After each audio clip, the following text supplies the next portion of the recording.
Pick a 49ers and Seahawks running back and hope they play. That might be the answer this week for your waiver wire. Welcome, everybody. This episode of Fantasy Football Today is sponsored by Express. Express is all new and all about you with a fresh assortment of casual, versatile, and super comfortable styles.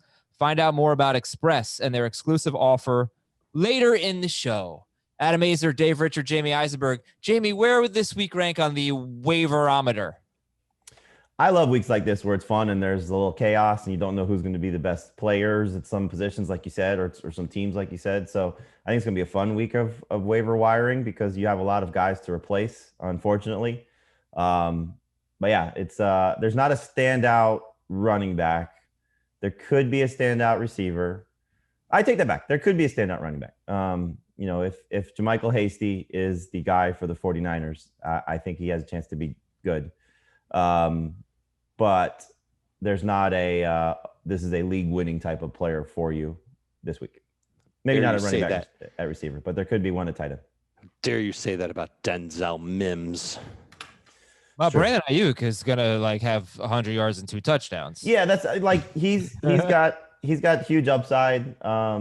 There's some pretty good options at receiver. Richard Rodgers could be good at tight end. Yeah, there's a couple of interesting tight ends. There's actually a lot of interesting tight ends. And then Teddy Bridgewater, as we've seen, if he's still out there, could be really good facing the Falcons. Yep. He's already beat them up once. So I would say it's an incomplete week where there are a lot of players that have incomplete information tied to them. And maybe that's just mostly running backs compared to other positions. So I would say incomplete at running back, interesting, Interestorante. Is that how you would say it? Interessante. I'm such a freaking knucklehead. That's what I would say for the other positions, including quarterback, not just Teddy and not just Baker, if you really want to go Baker's way, but Tua time. Tuesday waiver wire Tua time. Team name Tua. Team name Tua. So, yeah, no, I'm just a little frustrated because neither of you gave a number on the waiverometer, but that's okay. It was 76. The inaugural waiverometer day, and it didn't go well. Okay, so I guess let's get right to it. We've named some names, but if you were going to give me 3 or 4 top priority, well, let me run down just the news real quick. Christian McCaffrey might play this week. That's a Thursday night game. Okay, well, he hasn't been ruled out, but probably not going to play. And I hope he doesn't because I don't want to be do I start him? They have been talking for the last week that week 9 is the week. On the FFTN 5 podcast on Wednesday night, I will offer a prayer to the fantasy gods that Christian McCaffrey plays on Thursday. The other big news items: Jeff Wilson could be out a month. Chris Carson week to week. Kenyon Drake week to week. Deebo Samuel going to miss probably 2 games at least. And I got more news for you later. Philip Lindsay in the concussion protocol. I think you probably know most of it by now. All right, Jamie. So let's throw out some names. Who are the top priorities? JaMychal Hasty would be one. I mean, the 49ers backfield, it's just plug and play. Whoever gets in there is got a chance to be amazing. They've had 6 of 7 games with a running back score at least one running back score at least 12 PPR points. So that's the track record is pretty good. And Seattle's run defense is not the best. Then it would be Brandon Aiyuk would be the number 2 guy to add. I think if you're just looking at it from that standpoint. I'm trying to think of the list I gave Chris Towers for the newsletter just to be consistent. But Richard Rodgers is on that list. Sterling Shepard on there. Gus Edwards is on the list as well, just in case. Sterling Shepard's on the list too. So Aiyuk and Shepard are the 2 receivers. Richard Rodgers is the tight end. And the 2 running backs that I gave Chris for the newsletter were JaMychal Hasty and Gus Edwards. I mean, look, if Mark Ingram's out, Gus Edwards is going to be the lead rusher for the Ravens. Yep. At least that's the way I would anticipate it. He may not lead them in touches. It could still be J.K. Dobbins, but Dobbins is rostered in too many leagues. So Edwards is in my opinion, a pretty significant priority. And for what it's worth, the Steelers have allowed a running back to score a touchdown in 4 of their last 5 games. My guess would be Edwards has a better chance to do that than Dobbins does. I have a big complaint I'd like to air. Sure. Can we flex that Steelers-Ravens game? I don't think it should be at 1. I think it should be. It's amazing how bad the primetime games are this week. It is absolutely putrid. You're not fired up for Monday night? No, I'm not. It's absolutely awful. I get it. Obviously, you want Brady on Monday night. They thought the Cowboys-Eagles game was going to be big, and it still is, but it's just not going to be pretty.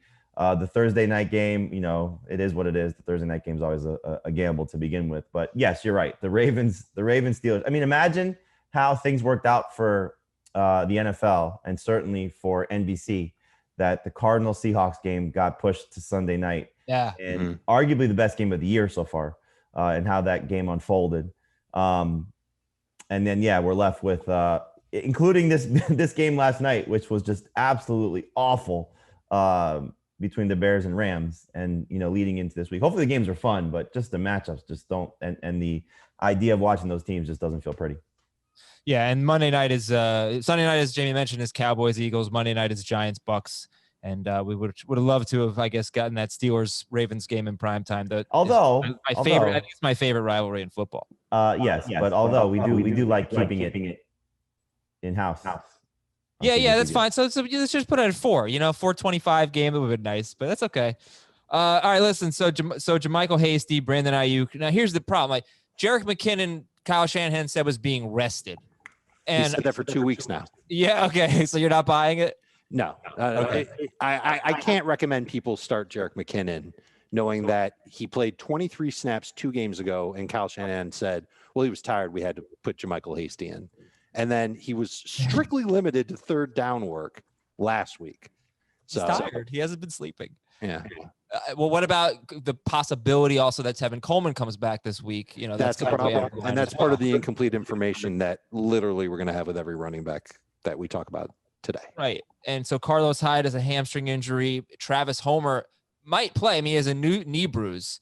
DeeJay Dallas might be the guy for the Seahawks. So I guess, Dave, like, how do you approach the Seattle running backs? They are facing a team that gives up the fewest fantasy points to running backs in San Francisco, but you don't pass up a running back on that offense. And if everybody's hurt, if Hyde's hurt, if Homer's hurt, if Carson's hurt, then DeeJay Dallas would end up getting a ton of touches and certainly a lot of playing time.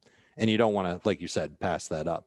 Hyde, I think, is still the priority unless we hear word on Tuesday that the hamstring is going to cost him.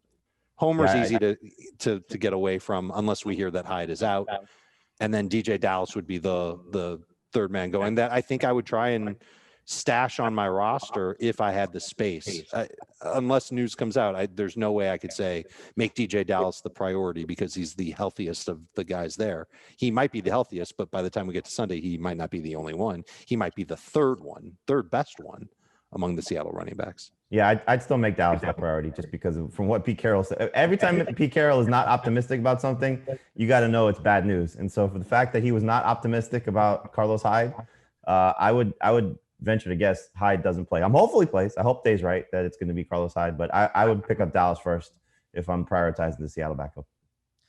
But if you pick him up first and if you prioritize him and he ends up not being a factor, you're missing on some other guys who might. Well, he's going to play. Whether Hyde is the guy or not, he's going to play. I mean, we saw that in the game against the Cardinals. They're going to use multiple guys if it's not Chris Carson. And so I lean toward the healthy guy at this point. Chris Carson has battled a shoulder injury that's forced him to miss time. He's battled injuries earlier this season. And now the fact that he's got a hamstring injury, I mean, he's injury prone. So I would imagine that if Hyde is banged up, he's probably not playing. And I think Jamie meant he'd go Dallas first among the Seattle running backs, not No. Right. Yeah. Okay. So let me ask you guys about Fab. First, let me tell you though, the UEFA Champions League is back, and every match is streaming on CBS All Access. So that's Messi, Neymar, Lewandowski, icons of today, but the next generation is not far behind. Match day 2 of the group stage is here this week, and you don't want to miss the drama of the world's most prestigious, I don't know how you want to say that, whatever. Restaurante. Dealer's choice tournament, combined with the world-class coverage of CBS Sports. Go to CBS. This is actually, like, seriously, for you soccer fan or football fans, go to cbs.com/UCL to start your free trial today. The UEFA Champions League, there's nothing like it. Okay, so let's talk Fab. How much, Jamie, give me your initial, fabulous thoughts here. I don't think anybody's worth more than 15%. And again, it depends on what you need. The quarterbacks, you never really want to spend too much on these guys until there's a, slam dunk type of option like Justin Herbert was a few weeks ago. But if you need somebody, then it's a little bit different story. But for the running backs and the receivers, I think, up to 15% is probably the way you want to go. But it depends on what you need. If you're struggling and you just need somebody that's going to save your season and you think Hasty could be that guy, or Aiyuk or Sterling Shepard could be that guy, then you got to spend a little bit more just to make sure you get them. But, as always, and I know we'll go through this list, Adam, there are some better options of the above 65% guys that, keep an eye on. So, you may have got through the week, and depending on how your waivers run, Jamal Williams could be out there, so just keep an eye on that, knowing that he's looking like a starting option if Aaron Jones is out, and some of these other players like Carson Wentz may still be on your waiver wire, for example. Joe Burrow could still be on your waiver wire, for example, so those type of options could be much better than some of the guys we've already talked about. Are there any long-term plays here? Like, Aiyuk, he's got the Seahawks, then he has the Packers. I don't know. It's hard to say how good of a matchup that is. They don't seem to have a very good pass defense, but they've been better against, wide receivers than you'd expect. Although they did just give up 12 or more PPR fantasy points to 3 Texans wide receivers.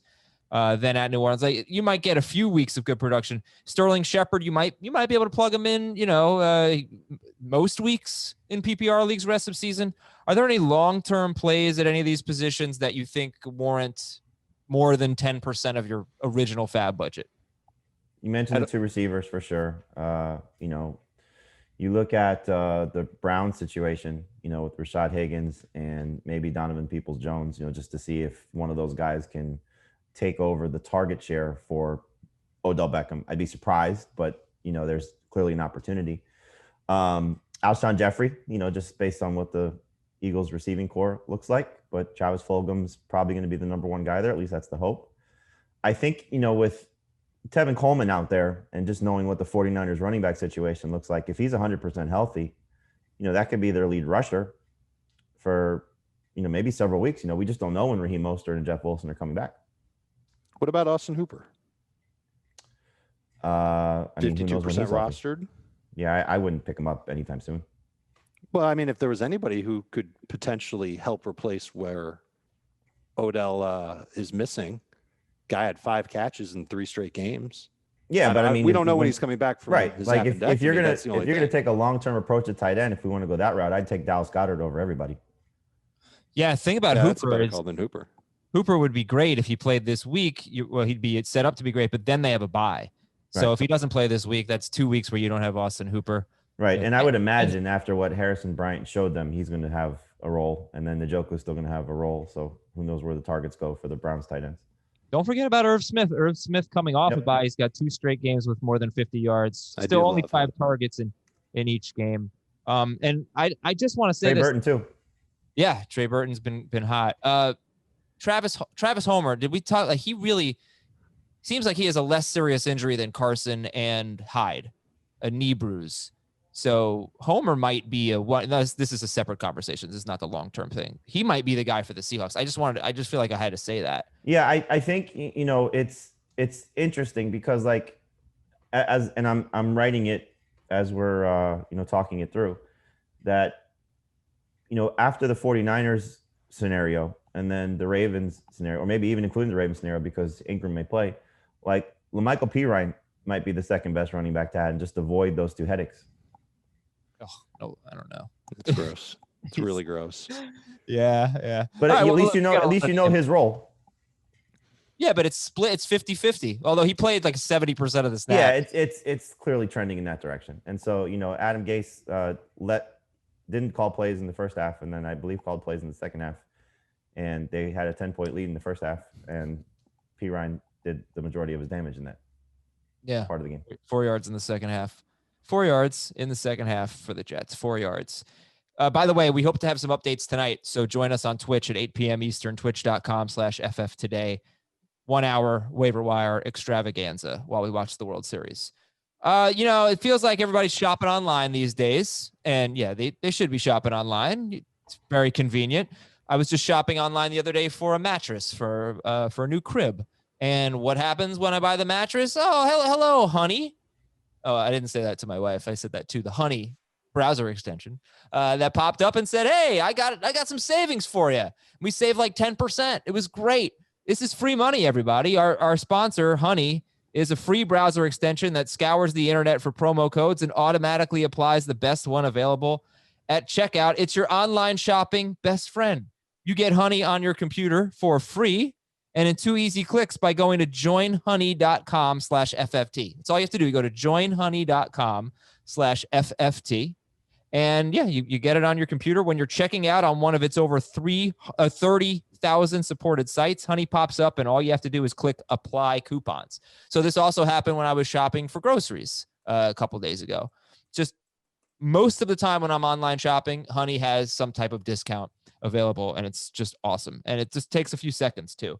It'll apply the best code to your cart as well. So I highly recommend it. I've gotten my friends and family to all use it.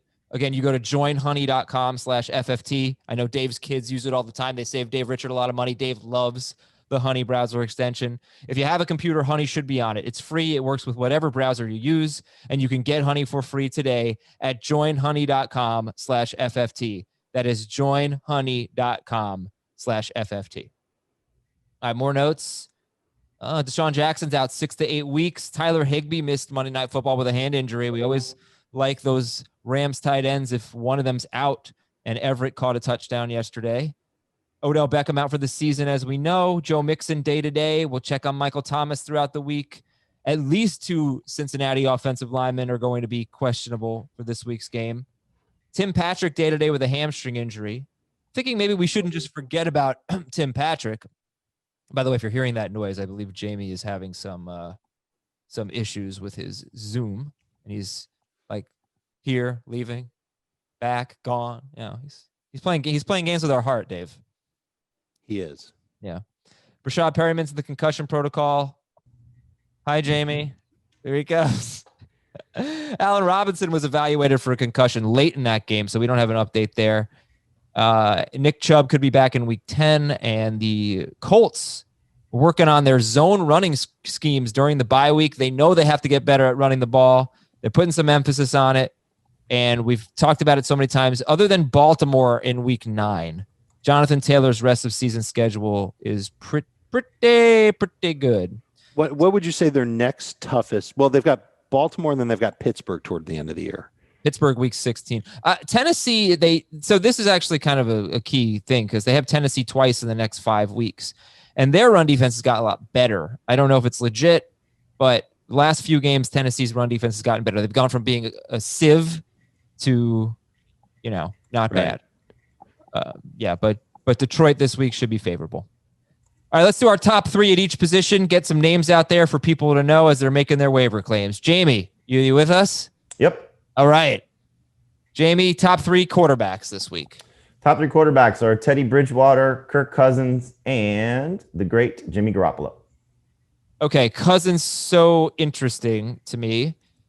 Why you put him second against Green Bay here. And Bridgewater's got the Falcons. Garoppolo has the Seahawks. Why Cousins too? Cousins too, because I think what we saw the 2 games prior to their bye week is going to be the norm for them because their defense got worse during their bye week with the loss of Ngakoue and the fact that Danielle Hunter's not coming back. So the reason I say that is because he has at least 36 pass attempts in those 2 games. So if he's going to be throwing 35 plus times with what we've seen now from Justin Jefferson and what you have in Adam Thielen in a matchup against the Packers where he already scored 25 fantasy points, I think he'll be around that range again. So probably south of that, but still above 20 fantasy points. He's not a bad streaming option this week. Okay, and 3 of the last 4 quarterbacks to face the Packers have thrown 36 to 39 passes, so that would be nice. He's 44% rostered, and then hey, you might be able to keep him for the Detroit game the following week. So that was Bridgewater, Cousins, Garoppolo. Yep. Dave's top 3 running backs. Well, first of all, can I just add one more name to the quarterbacks? Sure. And this would actually be my second name. Teddy, if you need a streaming quarterback, it's good. But Tua's got to get picked up.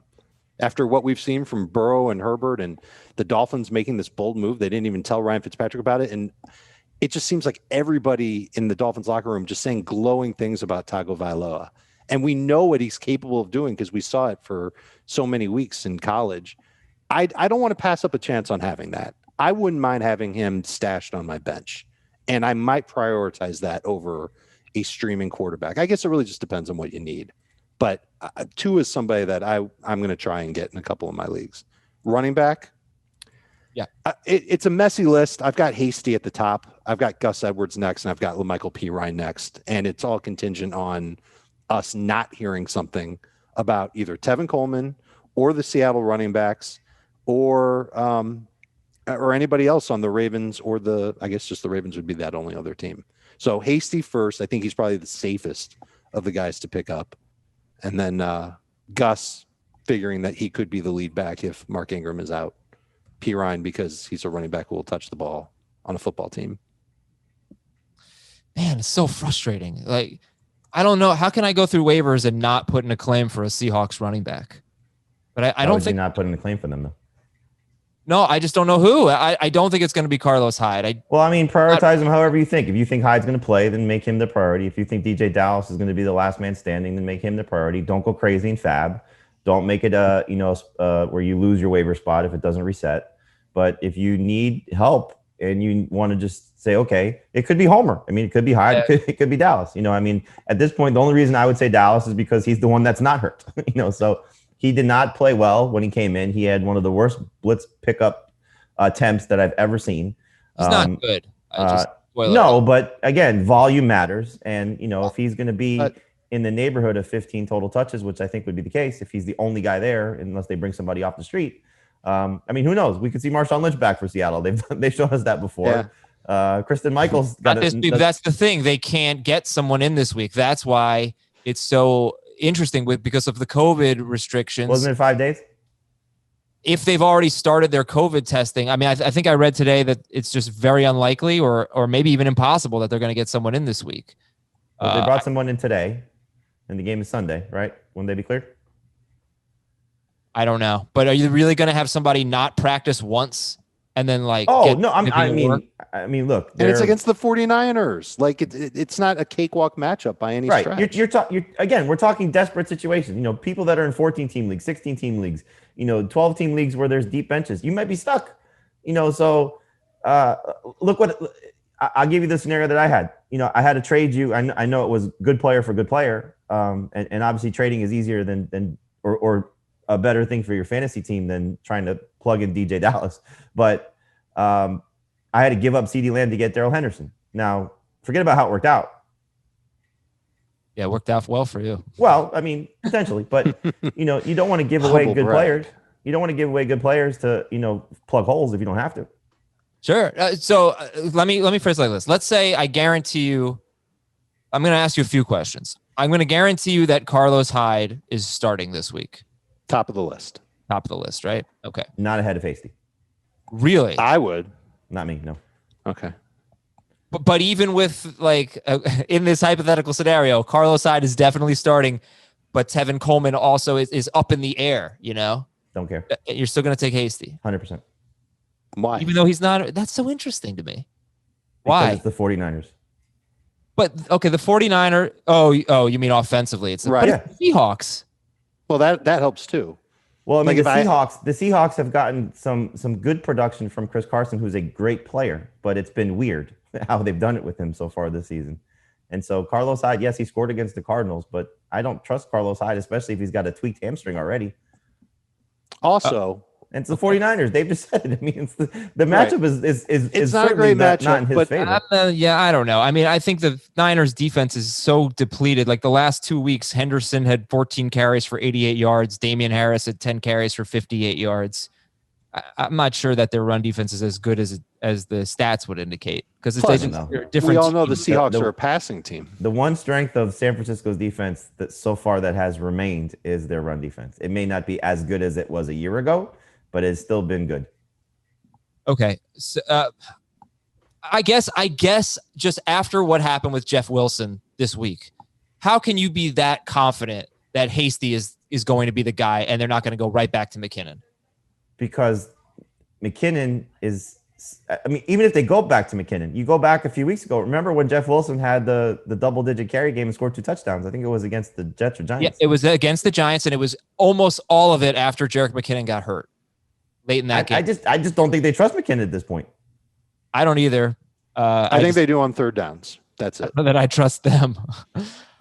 Okay. All right. So then next question is Dave said Hyde would be number 1. Jamie said Hyde would be number 2 beyond Hasty. Next question is I'm going to guarantee you DeeJay Dallas is the guy for the Seahawks. Where is he? When you say the guy, that means there's no Travis Homer and no Carlos Hyde, or they're going to be available? No, they're out. They're out? Where is DeeJay Dallas? He's behind P. Ryan and Edwards and Hasty. I'd probably put him behind Hasty, and that's it. Yeah, man. I don't think DeeJay. I mean, I've watched DeeJay Dallas at Miami, right? So, and Dave did too. I don't think he's anything special, but I'll take any Seahawks starting running back. You know, like that's just.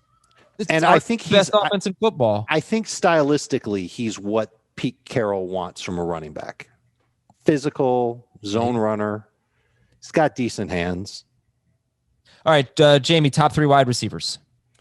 Top 3 wide receivers are Brandon Aiyuk, Sterling Shepard, and for this week, I would take Greg Ward just with the thought of not having Alshon Jeffrey back. Deshaun Jackson's out. We'll see what happens with Jalen Reagor, but the matchup is just amazing against the Cowboys. And so, he's probably looking at 6 to 8 targets. So he would be third for me. Greg Ward, you said? Yes. Okay, so let me ask you about Shepard. Obviously coming off a very good game. Very interesting career for Sterling Shepard. And Tampa Bay is the matchup this week. So how do you feel about it? Do you trust him this week against Tampa Bay? He's a number 3 receiver. My guess is if Darius Slayton earned Darius Slay's respect last week, I'm going to guess they probably use Carlton Davis on Darius Slayton as well. So he's still their number 1 outside threat. Shepard will move around more than Slayton will, and so I would trust Shepard the most of the Giants Giants players. Okay. Oh, right. We didn't even mention Wayne Gallman. He's got the Bucks, so no. And I don't even know an update on Devontae. I haven't seen an update on Devontae Freeman. Have you guys? No. Okay, Dave, any real quick to the wide receiver list, and we'll move on to There are a couple of receivers who I think can be good as 1-week replacements. Scott Miller would be at the top of the list for me. We know that Antonio Brown's coming. That's going to be bad for Scott Miller, but we've seen some really nice plays from him over the last 3 weeks. Well, in 2 of the games over the last 3 weeks. Nelson Aguilar has given you at least 10 non-PPR points in 3 straight games. I don't mind taking a chance on him as a bye-week replacement. I would take him ahead of Greg Ward. If you're looking long-term at stashing a receiver, you can see what you can get out of Rashad Higgins. We've been down this road before with him where he's had opportunities to step up and he hasn't come through.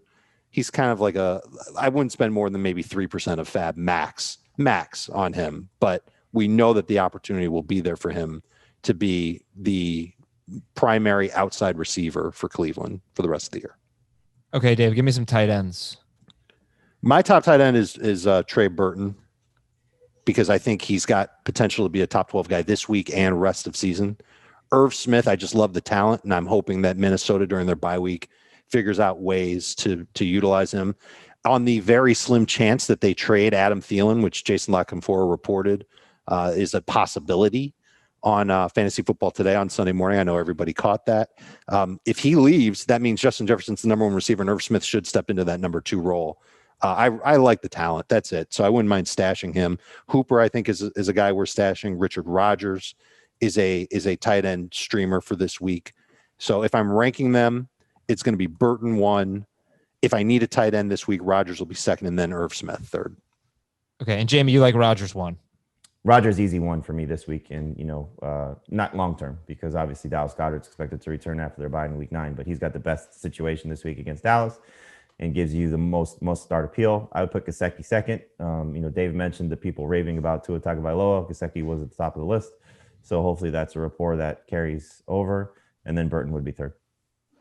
One thing I need to say, we have to make sure we're pronouncing Tua's last name right. There is a sneaky N in there, even though it's not in the actual spelling. It's Tagovailoa.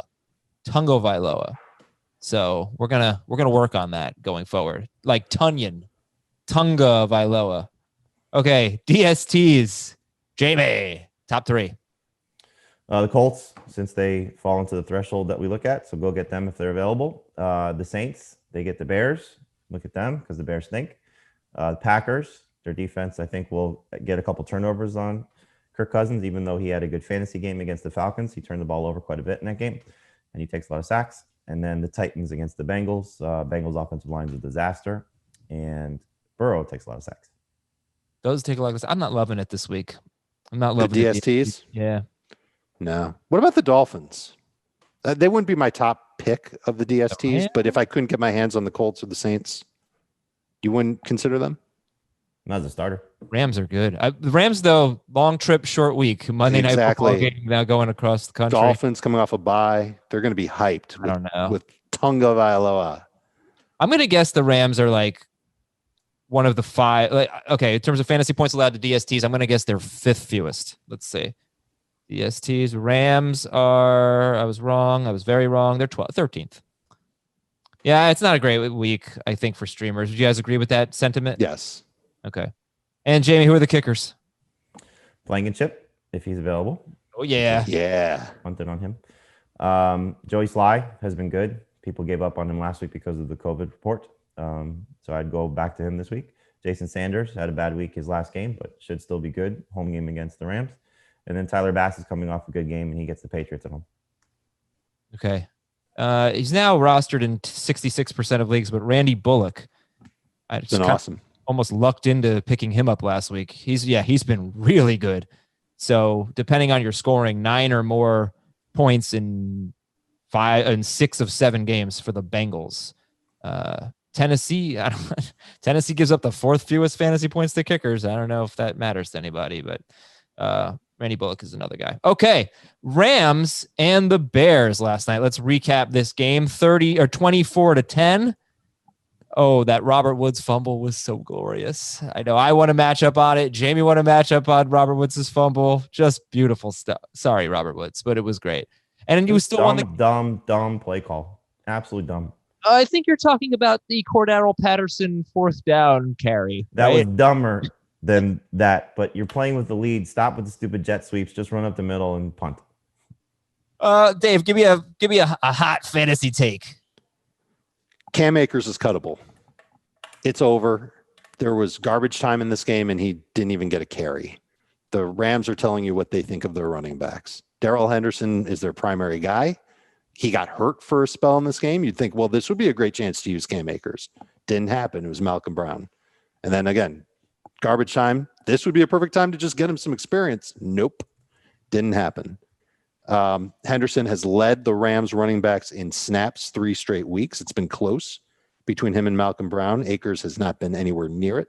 And in touches, Henderson's led the way in touches. He's had at least 14 touches and at least 50% of the Rams running back touches each of the last 3 weeks. Yeah. So he's sustainable. Brown's worth rostering. Akers you can cut. I'm not sure if anybody watching on YouTube just saw my water fail, but I tried to drink water and spilled it all over my pants, so that sucked.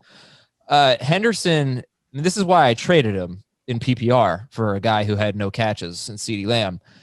He's interesting. Look, he's on a good offense. He gets a lot of work. He usually gets the goal line work. Malcolm Brown deserved the touchdown. If everybody saw that play where he was almost pushed into the end zone for 6 yards, and the next play he got a 1-yard touchdown run. So that was frustrating for the Henderson manager. He's barely involved in the passing game, and he's not. He was started in 49% of leagues. He's rostered in almost every league, and he's a flex. Right? He's a non-PPR starter and a PPR flex. Is that fair to say? Yep. So yeah, I mean, we know what he is, and he's a valuable player, so it's working out well. Jamie, from anything else? What do you think about Robert Woods right now? It's a little frustrating here. Here are his receiving yards in 7 games. And Kupp. Yep. 105, 14, 74, 36, 71, 29, 22. Now has less than 40 receiving yards in 3 of his last 4 games. That's Robert Woods. Kupp's been a little bit better. Yeah. What do you think about these guys? It's not going to be an easy matchup against the Dolphins because their secondary is healthy now. And so we'll see how they handle, going against, their secondary. So I think they're still, borderline must start guys. Depends on who else you have. It's hard to get away from them because they're always threats to have, good performances. And I do like the fact that Robert Woods was complaining a little bit prior to last week's game, prior to the Bears game, that, they're not going down the field a lot. But, the Rams at this point are more interested in getting wins, I think, than style points. And so however they get their wins, they're going to take them. And we've seen Gerald Everett step up his play. You saw in the game against the Bears, they were using Josh Reynolds quite a bit. The run game has obviously been better this year than it was a year ago as a team. So it's not going to be as, probably productive as you would like, but the schedule's about to get a little bit tougher. So hopefully they throw the ball a little bit more. Right. They are obviously a running team. So let's say Robert Woods rest of season, or how about Jarvis Landry now? Woods is a buy low, if you ask me. I don't know if there's going to be a fantasy manager that's tired of Woods. I think the one you would most find is a fantasy manager tired of Kupp in half or non-PPR leagues. Both of them are buy low guys. Okay. I don't think they're done by any stretch.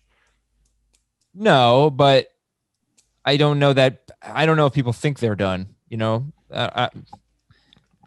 not sure how people are valued. Smart fantasy managers are going to hang on to all their Rams players except for Akers and Higbee. Would you rather have Darrell Henderson or a Rams wide receiver? Henderson. I think I'd rather have the running back than those guys. I'm certain his value is going to be higher than those guys. I'd rather have Henderson than CeeDee Lamb rest of season.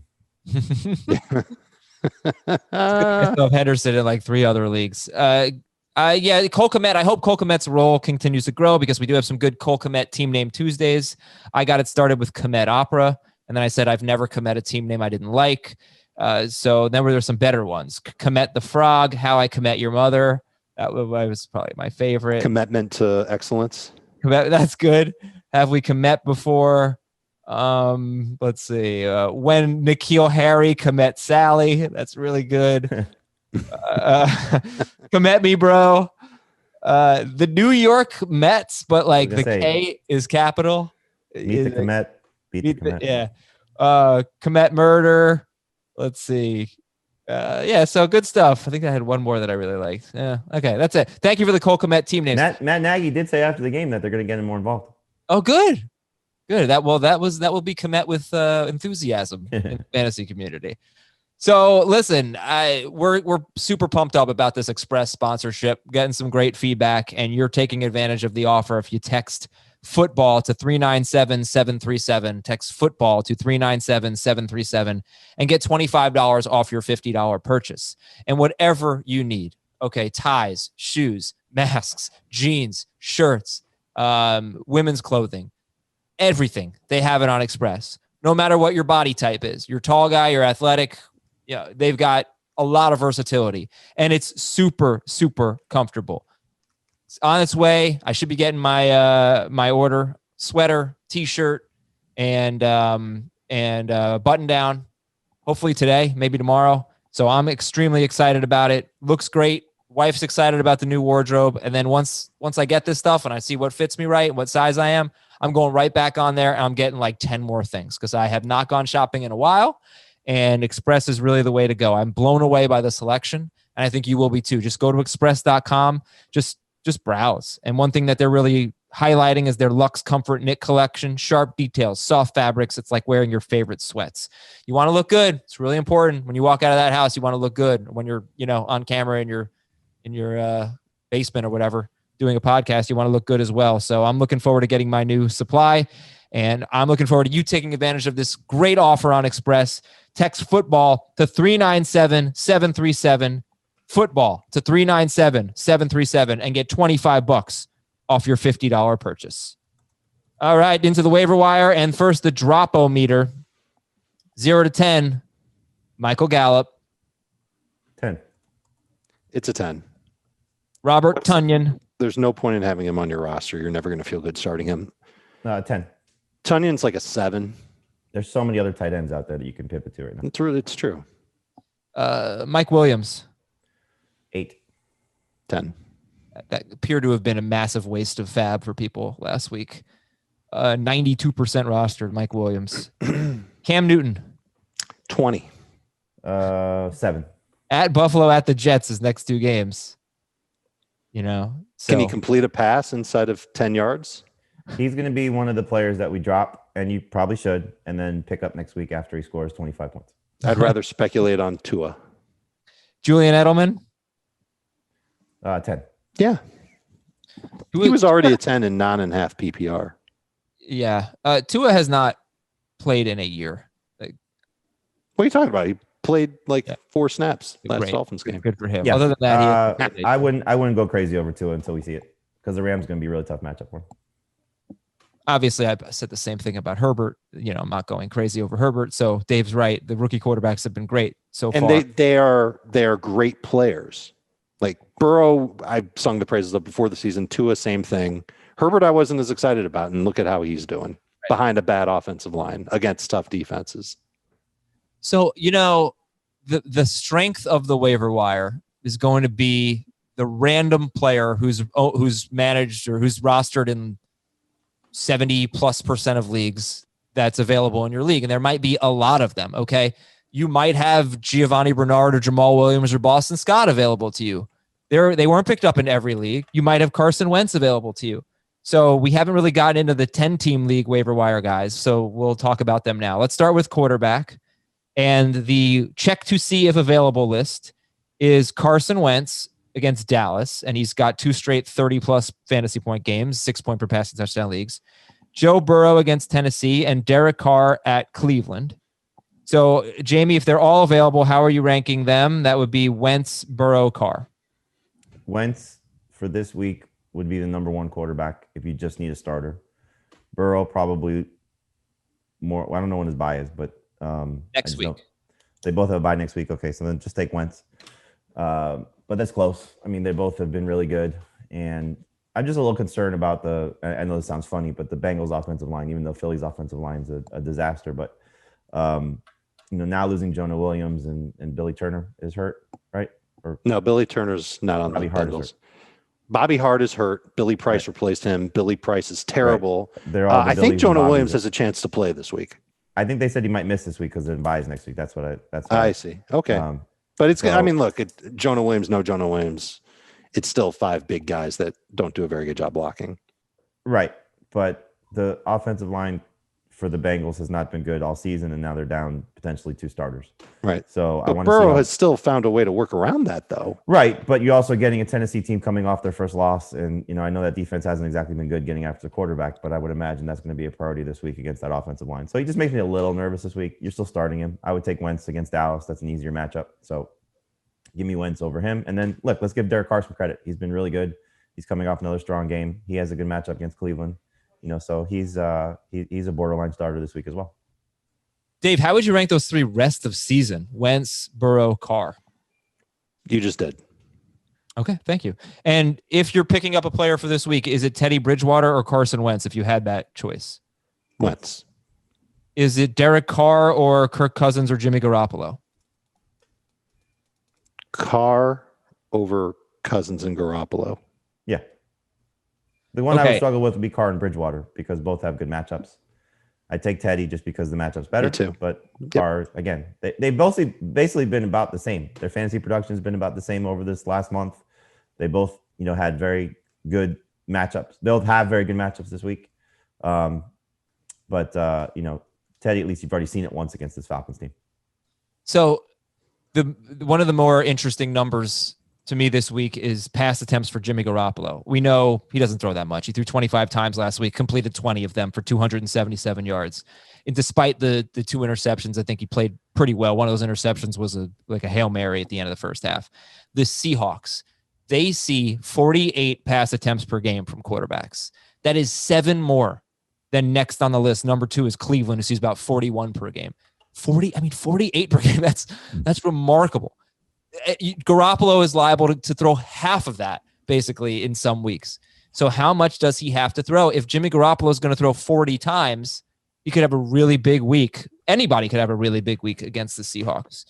So I just think that's really fascinating and something we'll talk about more later in the week.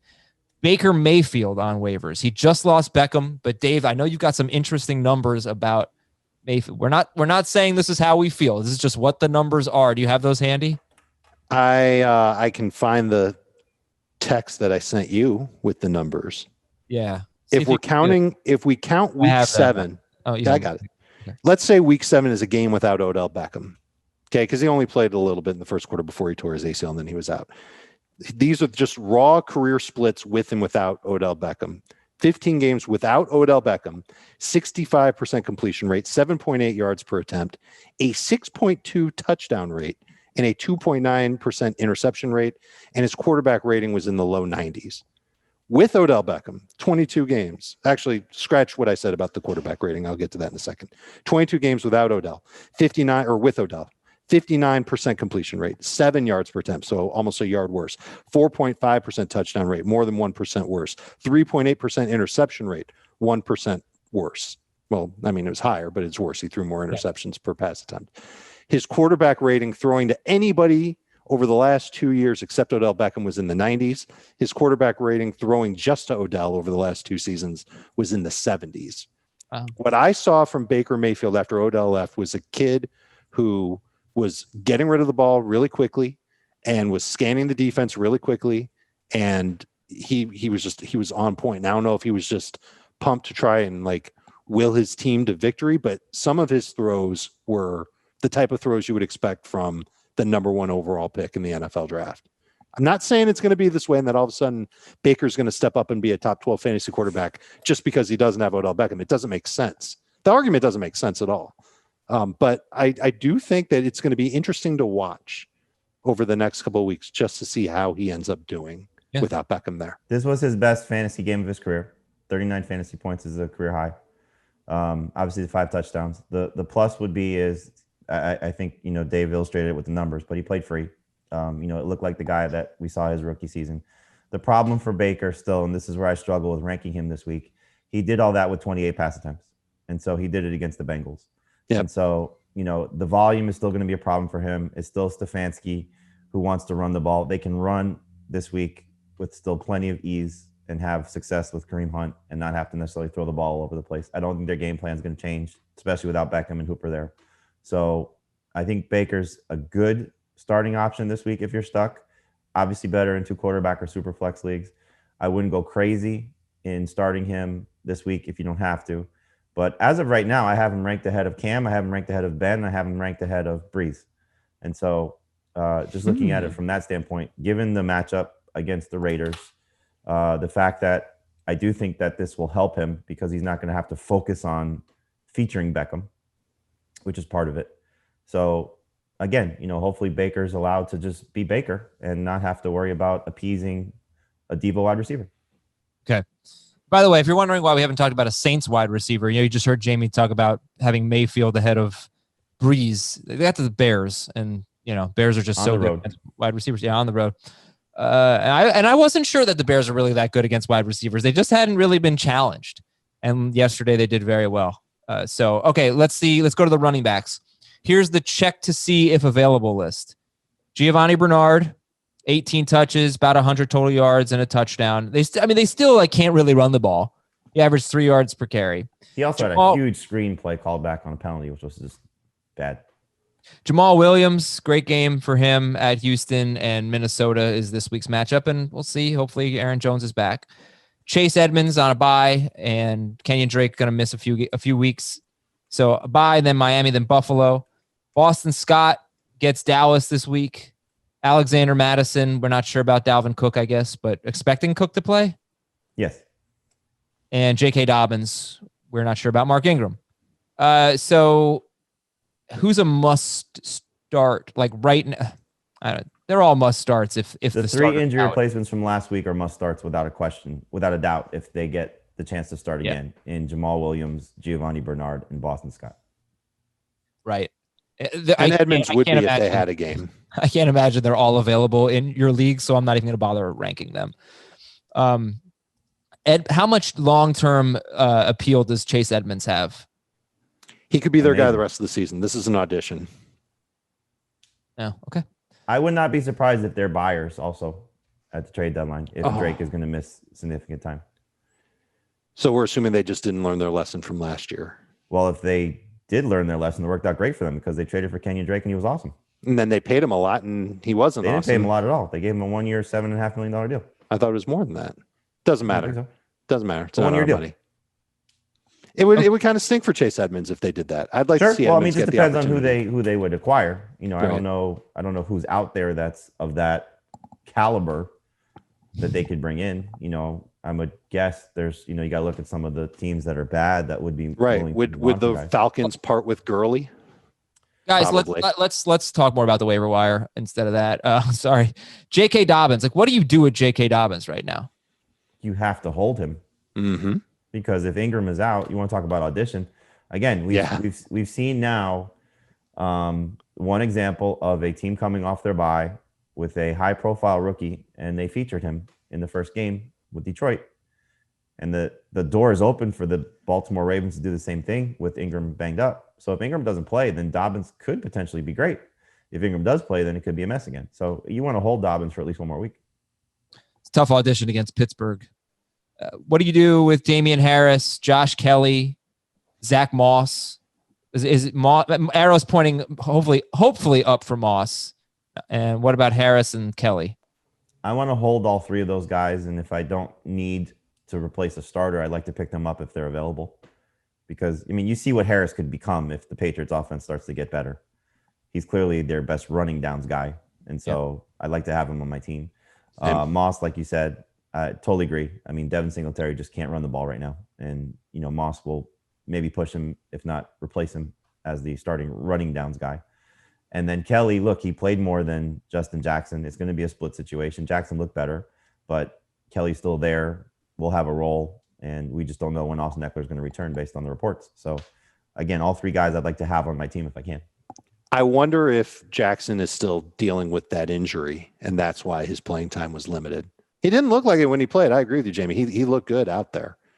So it wouldn't surprise me if Justin Jackson ended up coming back around to playing like he did against the Saints. It could be that they like Kelly better as a between the tackles rusher, because Jackson looks a little bit more explosive in the passing game. I don't think that's a big surprise looking how Kelly runs and how Jackson runs. And so maybe they want to use him more in passing down situations like they use Eckler. Well, but they use both in passing situations.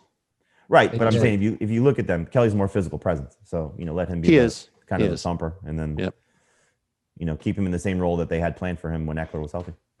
I broke down the Chargers backfield on yesterday's podcast for those of you who missed it. And it's not pretty. Kelly's averaging 3.1 yards per carry, Jackson 3.4 yards per carry, but they did face the Bucs and the Saints in two of their last three games. It was this performance against the Jaguars that was disappointing, but they're not running the ball a lot. They're throwing it a ton, and they're giving up a ton of points. The last three games, those have been the games that Eckler's missed or left really early. They give up 29 or more points in every game, so they're just involved in these shootouts. It's just not. It's not a good setup for them. And Eckler would be amazing in these games. Oh. Yeah, Eckler would have been great. Listen, if you have to, would you drop Harris, Dobbins, Kelly, Zach Moss to pick up JaMychal Hasty if you need a win this week? Yeah, I mean, that's the thing. If you and it's all of the guys that are available. I mean, if you need someone, those guys are all droppable. They're not must holds, but they're in that range of guys that if you have a roster spot to play with, that I'd like to just see what happens with them. More so with Moss and with Dobbins than with Kelly, but he's still in that range. Okay, other lower priorities on the waiver wire list for Jamie were Malcolm Brown and Wayne Gallman. Gallman, numbers weren't great, but actually looked pretty good against Philadelphia and Tampa Bay. The greatest run defense ever, or at least in recent memory, coming to town on Monday night. All right. Oh, just two more names, just real quick. J.D. McKissick. I know he's going into a bye, but do you still think he's worth holding on to in PPR leagues? And how about Eno Benjamin for Arizona? Eno is super interesting. If Drake's injury was a season ender, I'd be more inclined to stash him in deeper leagues. Now I can't quite do it now because I know Drake will be back. I just hope that the Cardinals don't do something stupid and put Edmonds into Drake's role and then Benjamin into Edmonds' role. Or somebody else in Edmonds' role, because let Edmonds be who he has been and then take on Drake's work. Still use him in the passing game. Don't make Edmonds Drake, and don't use him like they used Drake, which was not playing him in passing down. Making Edmonds Drake again. All right. J.D. McKissick, though, just yes or no? Hold on to him through the bye? You can let him. You don't have to. Okay, I'm probably going to do it if I'm thin at running back in a strictly in a PPR league. Just I put him on the drop list as a non-PPR drop. Wide receivers, check to see if they're available. Christian Kirk coming on strong lately, going into a bye, but still somebody you don't want to have on your team. Deontay Johnson has had double-digit targets in all three of his healthy games. I don't know how you leave him on waivers. AJ Green looks like he's back, involved in the offense. What is it? 24 targets in his last 2 games. Mm-hmm. He's Cole on pace for 1,000 yards receiving, which is amazing. Wow. Cole Beasley. And 0 touchdowns. 0 touchdowns. Beasley 69% rostered, coming off a huge game, and the Patriots have allowed 100 yards to a wide receiver in 2 straight games. They've been kind of up and down against wide receivers, but Beasley is interesting for sure. And then you get to the priorities that are less than 65% rostered. Brandon Aiyuk, Sterling Shepard. Jamie likes Greg Ward. Dave, do you share that sentiment? Greg Ward against Dallas? I don't love him. I think he's okay as a bye week replacement. We also don't know if Alshon's going to be back or not. And Fulgham is the number 1 guy there. Yeah. So the answer is no. Corey Davis, 10 targets against Pittsburgh, and now he gets Cincinnati. Nelson Aguilar. Marvin Jones is on here, Jamie. That was interesting to me. How would you... Yeah, go ahead. Gerald Everett before last week's game said they're going to get him more involved, and it showed. 6 targets, 5 catches, 80 yards at Atlanta. Okay, so give me quick thoughts on Corey Davis, Nelson Aguilar, and Marvin Jones, Jamie. Well, Davis, like you said, had 10 targets. I think that's a byproduct of the Steelers taking away Jonnu Smith. So, those 2 guys in this offense are not going to both be sustainable because A.J. Brown's going to get his numbers. So, if you want to chase Corey Davis, you can. I just think, you saw enough in the beginning part of the season. He played well. He could still finish strong, but he'll be in that number 3 receiver range. Aguilar, Dave said it. He's playing well. He's essentially the safest of the Raiders receivers at this point. Just given what you've seen, the up and down from Henry Ruggs and Hunter Renfrow being what he is. So Aguilar's been a good asset for this team since they lost Tyrell Williams. And then Marvin Jones, again, he's got a chance to still be a good fantasy receiver. He just hasn't shown it for the majority of the season, but it's the same thing.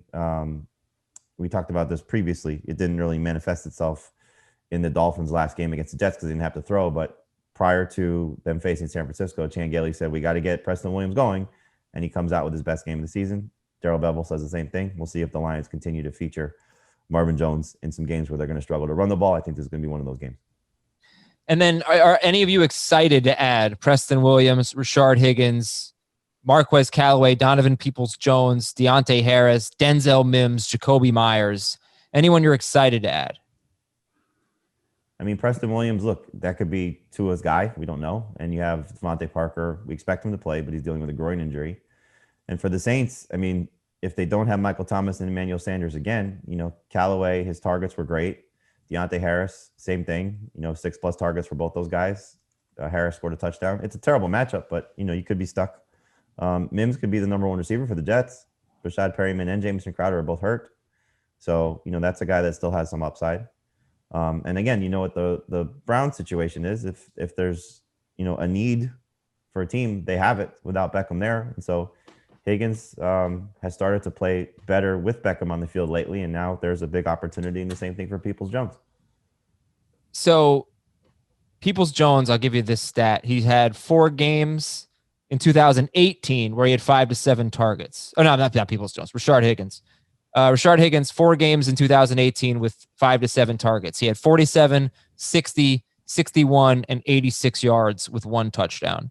So not really so great. And that was 2018, whatever. And they just don't throw the ball a lot. I'm going to give you 2 more names that weren't on this list, but they have been in previous weeks. Tim Patrick, 60% rostered, coming off a bad game, but hurt, facing the Chargers. He is hurt. But let's say he's able to play because we don't know that he's out. And Traquan Smith, who only had 4 targets, but I was pretty excited about Traquan Smith going into the game. Yeah. Fairly excited. Patrick and Traquan Smith, your level of enthusiasm for them? Patrick more so than Smith. Yeah, the Saints guys, we just don't know because if Thomas is healthy, then the rest of these guys are irrelevant. Sanders too? Right. Sanders could play. Yeah. So, are you dropping Tim Patrick for Aiyuk? What about for Shepard? Yep. No. Okay. Unless I'm desperate for a PPR receiver this week. Yeah, I'll take Shepard rest of season because this was also the first game with Noah Fant and Tim Patrick playing together since Locke is back and without Cortland Sutton. And I think Fant's going to end up being the better of the two. And they're using Albert O quite a bit as a second tight end, so he had 7 targets in that game also. So I would imagine we're going to see a lot of, target distributions. Also, KJ Hamler was back too. So Patrick still should be a very viable receiver for them, but I just don't think he's going to be very consistent. Okay, and so I also gave this stat yesterday. In the 5 games that Noah Fant has played, this is what the Denver quarterbacks have been on pace for. 3,661 passing yards and 19 touchdowns. That is just hot garbage. Let's go to tight end. And you might see Noah Fant on your waiver wire. Okay, so Jared Cook, who's not really getting a ton of targets. I seem to have deleted an important section of these notes. Oh, there they are. Jared Cook, Noah Fant, Rob Gronkowski. All of them 85% rostered or more. Are you dropping any of them for Richard Rodgers or Trey Burton or Gesicki or whomever? I mean, if you're just going week to week, then I would probably drop all of them for Richard Rodgers except for Gronk. No, not okay. for Richard Rodgers.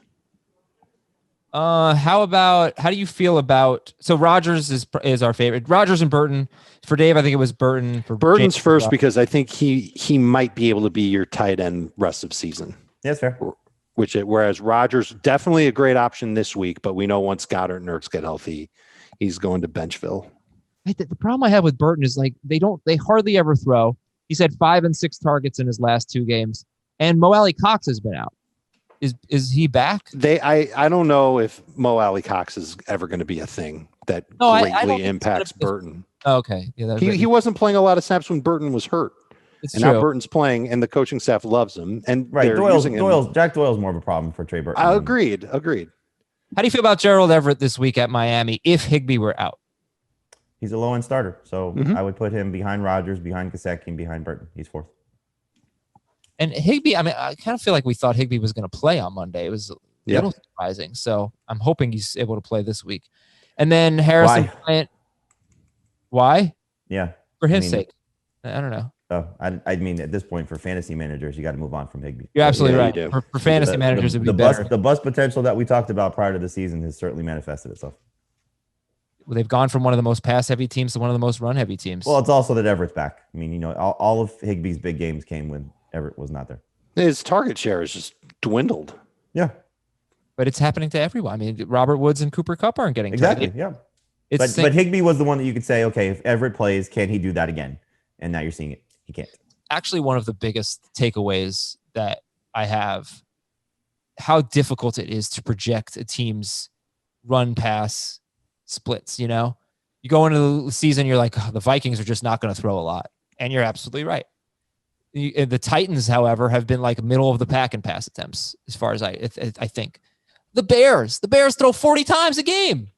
And then it helps one guy. Yeah, but I guess too if you count. We spend a lot of time in the preseason obsessing over that, and it's a little bit. And it's so week to week. It's quite unpredictable. It's just like and that's football. It's such a week to week type thing where one week it looks like a matchup's going to be perfect for the quarterback, and then things happen and the quarterback ends up not doing anything. Or, like Baker Mayfield, no one would have expected him to have 5 touchdowns against Cincinnati. You would have thought this is a Kareem Hunt type game, and they just run it and take care of the football. Yeah, but he only threw 27 passes. I'm just talking about predicting a team's, offensive strategy. Yeah, but we thought like the Browns would be run heavy because of Stefanski, and that's played itself out. The Titans at times too. Yeah. The Titans is one that is a little bit of a strange one, just given how they've looked last year and the personnel being the same. So that's the one thing. But I was going to say most defenses are bad this year. There really hasn't been like a lot of great defensive performances where you could say this team's defense is going to put them in X scenario and their team offensively is going to do Y. And so, for the Titans, we thought their defense would be better. The Colts we thought would run the ball, and they have been.